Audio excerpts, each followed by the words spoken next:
On a vu que le completable future, c'est quelque chose qui est en future, et un future, c'est quelque chose qui est utilisé en programmation concurrente pour récupérer des données produites dans un thread main ou dans un autre thread.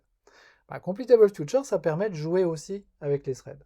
Pour l'instant, tout ce qu'on a écrit, on n'a pas du tout précisé quel exécuteur service était utilisé pour exécuter quoi. Et effectivement, par défaut, toutes ces méthodes zenapply, zenrun, zenaccept s'exécutent dans le même thread. Donc, quand je fais ce genre de choses, je m'exécute dans le même thread, je n'ai pas de changement de thread au niveau de mon exécution. J'ai une deuxième version de zenapply qui s'appelle zenapply async. Et de la même façon, j'ai un zenrun async, j'ai un zenaccept async, j'ai un runAfterBoss async, etc. Je peux rajouter ce mot-clé async à la fin d'à peu près toutes les méthodes qu'on a vues. Et là, du coup, j'ai la possibilité de m'exécuter dans un autre thread.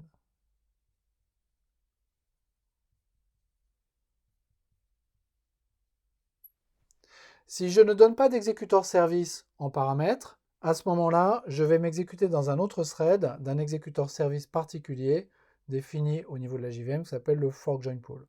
Mais chaque méthode qui porte ce suffixe async existe en fait en deux versions. La deuxième prend un exécuteur service particulier en paramètre, et donc cette tâche sera exécutée dans un thread de cet exécuteur service.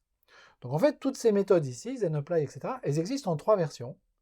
zenapply, zenapply async qui prend juste une tâche et pas d'exécuteur service, et zenapply async qui prend la tâche et l'exécuteur service dans lequel cette tâche va devoir s'exécuter. Donc vous voyez qu'en fait, tout ce truc asynchrone, ça permet vraiment de faire du parallélisme, puisque je peux fixer avec une assez bonne précision quel thread va exécuter quelle tâche. Il suffit pour ça que j'appelle zenapply async et que je passe un exécuteur service qui ne contient qu'un seul thread, et ça, on sait faire parfaitement.